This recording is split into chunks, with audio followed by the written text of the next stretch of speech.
yang baru datang dari Buki Tinggi sama Padang. Udah yang ketiga, yang terakhir Ujang Pisport. Sampai jam 4, 3 mobil sekali datang. Yang satu tadi jam 1 nyampainya. Tanggal 5 berangkat, tanggal 6 baru sampai jam 4. Ada Carry 67 off. Dah maju.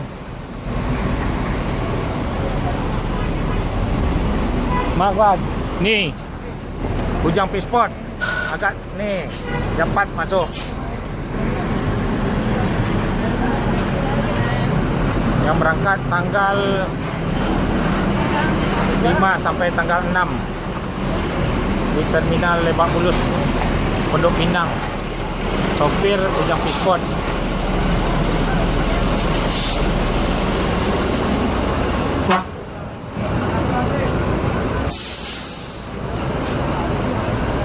Hari panas teriak, panas sekali, penuh sesak di Terminal Lebak Bulus.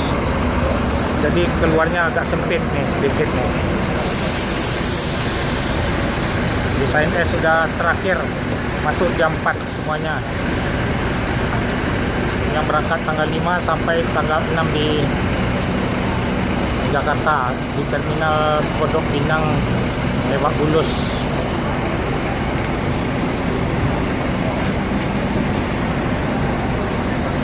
Inilah sopirnya, baju merah PDIP, pokoknya dompet isi penuh.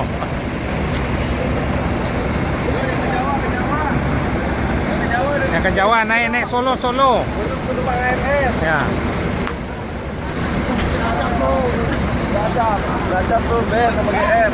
Yang ke Bandung, yang ke Bogor.